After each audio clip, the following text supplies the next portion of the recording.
On a Monday morning in February 2003, a security guard opens the vault under the Antwerp World Diamond Centre, the most protected room in the diamond capital of the world, and finds the floor covered in metal. 109 safe deposit boxes torn open. Diamonds, gold, cash, gone. Over $100 million taken out of a vault protected by 10 separate security systems. A lock with 100 million combinations, seismic sensors, magnetic sensors, infrared, radar, and guards who never left the building. No alarm ever sounded. No door was forced. No one saw anything. This is the largest diamond heist in history, and to this day, almost none of it has been recovered. The men who did it spent 2.5 years preparing every single detail, and they were caught because of a sandwich. To steal from the Antwerp Diamond District, you first have to understand what it is. 80% of the world's rough diamonds pass through a few streets in this Belgian city. It is not a bank. It is a village of dealers who have traded on handshakes for generations, where a man can carry millions in a paper envelope in his coat pocket, and where the safest place in the world to leave those envelopes overnight is 2 floors under the Diamond Centre. That vault was built to be unopenable, and in the year 2000, a soft-spoken Italian rented a small office directly above it. His name was Leonardo Notarbartolo. To everyone in the building, he was a diamond merchant from Turin. Polite, unremarkable, always paid his rent on time. He made small trades, real ones, the kind that produce paperwork and receipts. He got a tenant's badge.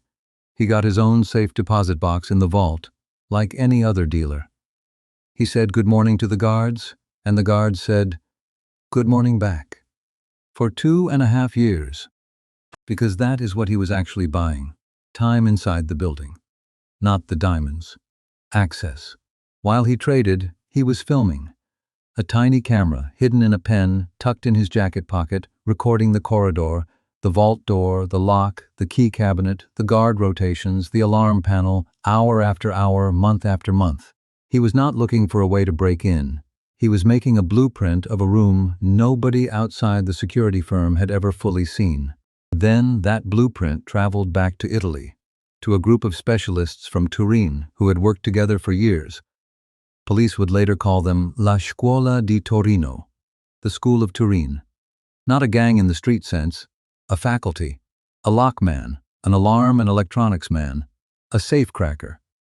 A man for keys so gifted his colleagues called him the King of Keys, and whose real name has never been established. And in a warehouse outside Turin, they did the thing that separates this crime from every other heist you have heard about. They built the vault, not a sketch, not a plan on a table. A full-scale replica of the Antwerp vault. The same door, the same sensor positions, the same layout.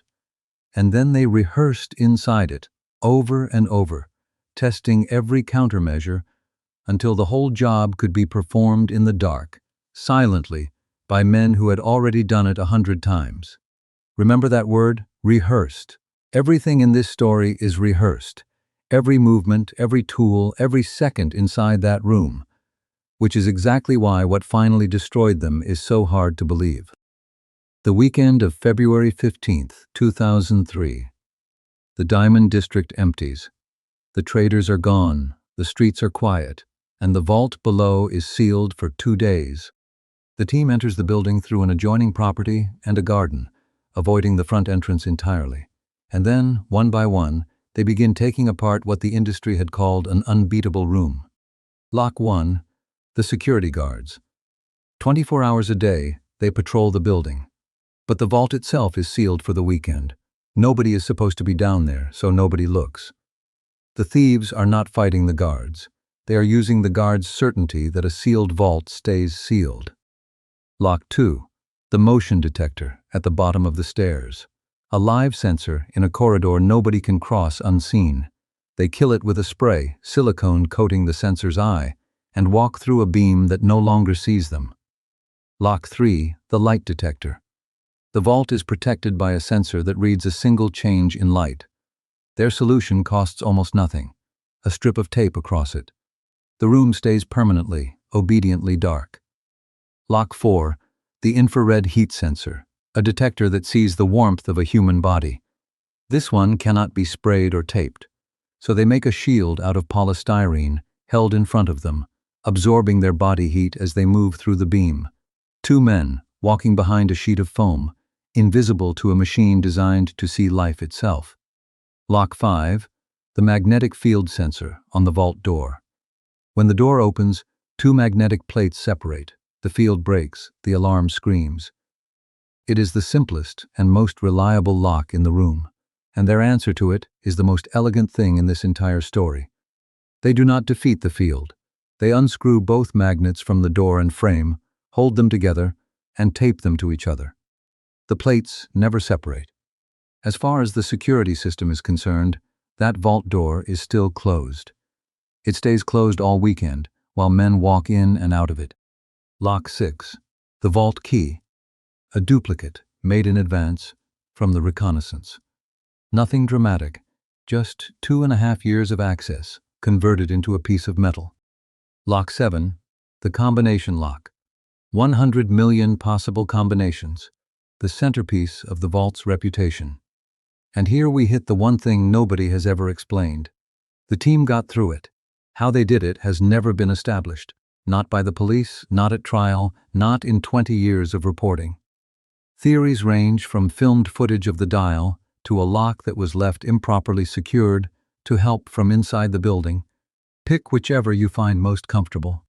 The truth is, the single most impressive lock in the room is also the one part of this case that remains blank. Locks 8, 9, and 10. The seismic sensor, the Doppler radar, the private security company monitoring it all, are defeated the same way, by knowing exactly where each device sat, what it measured, and how to move through the space it was watching. Not by force, by homework. And then they were standing inside the safest room in the diamond world, with the whole weekend ahead of them. What happens next is almost mundane. The boxes are opened with a custom-made tool, purpose-built on the replica. 2 moves per box, one for the key lock, one for the mechanism. 109 boxes out of 189. Not all of them. They were selective, and they were working against the clock. Diamonds, gold, cash, jewelry. Envelopes of stones that had never been registered anywhere, because that is how the trade worked. They filled bags for hours in a room where the security system believed the door was still shut. Then they closed that door behind them and drove away into a February night, leaving no alarm, no forced entry, no witnesses. Monday morning, a guard opens the vault, and the diamond capital of the world discovers it has been robbed of more than $100 million by people it never saw. Press summary. The 18th of February, 2003. Staff opening the vault found the floor buried in emptied boxes and scattered paper. 10 security systems were in place. Not one of them recorded the night. Investigators walk into a crime scene with no witnesses, no alarm log, no forced door, and a suspect list that is essentially the entire diamond trade. They do have one thing. The building's own cameras had been recording Notarbartolo for 2.5 years. As a tenant, everyone in that footage is a tenant. It only becomes evidence when you already know who to look for. So the case that would take down the greatest heist crew in Europe does not begin in Antwerp at all. It begins on a small patch of woodland 20 kilometers away, called Floor Dambos, and with a retired grocer named August Van Camp. Van Camp owned that land, and he hated 2 things: people who dumped rubbish on it, and the animals that came for the scraps. He walked his property regularly, picking up other people's garbage. That week he found a fresh pile, bags dumped at the edge of the trees. He started sorting through them, and what he pulled out did not look like household waste. Receipts, envelopes, a videotape, business cards, small green stones scattered in the dirt, emeralds, and a half-eaten salami sandwich. He called the police. Not to report a robbery, to report illegal dumping. Here is what those bags actually were.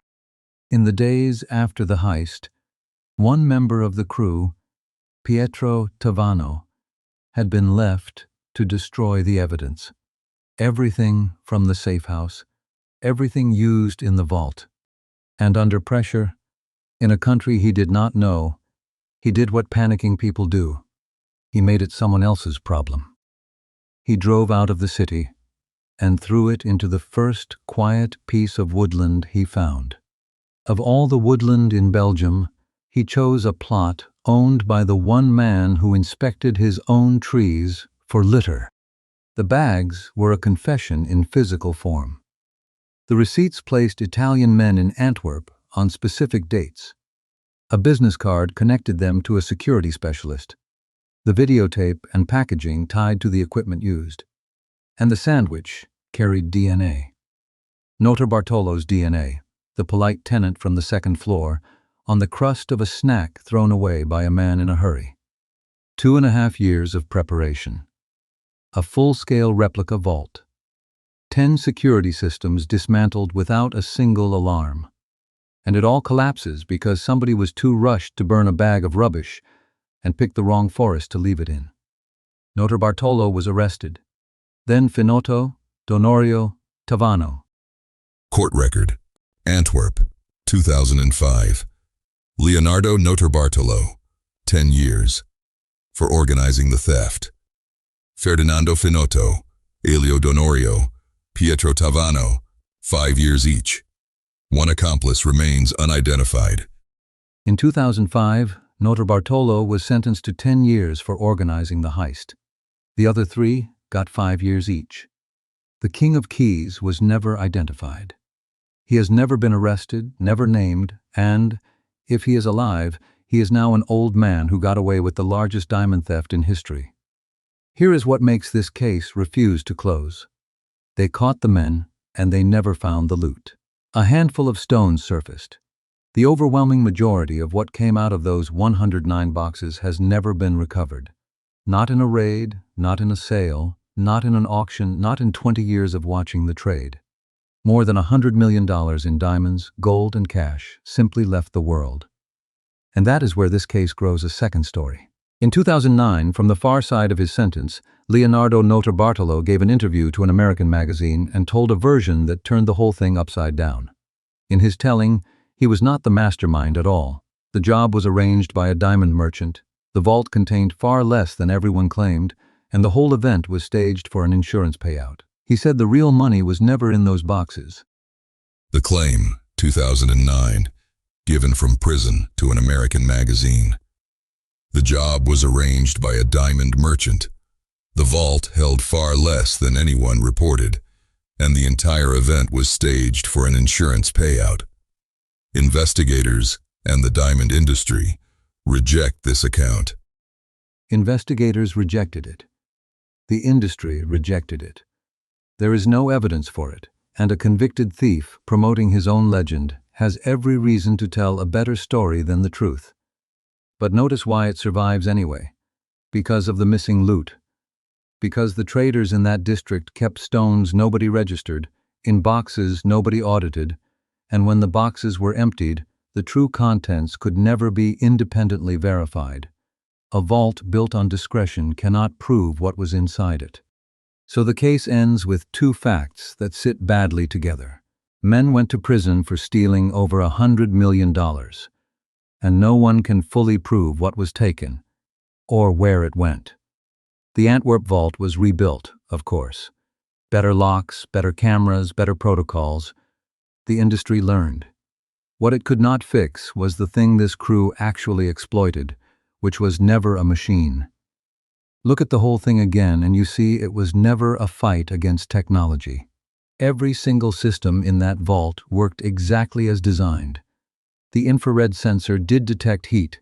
They gave it none. The magnetic sensor did detect an open door. They made sure it never saw one. The guards did guard the building, while the men they nodded to every morning carried out its floor. 10 layers of security, and not one of them was broken. They were understood. That is the uncomfortable lesson of Antwerp, and it is why security professionals still teach this case. The weakest point in any system is not a device. It is the assumption sitting behind it, that a sealed vault stays sealed, that a tenant is a tenant, that a polite man who has said good morning for 2.5 years is exactly what he appears to be.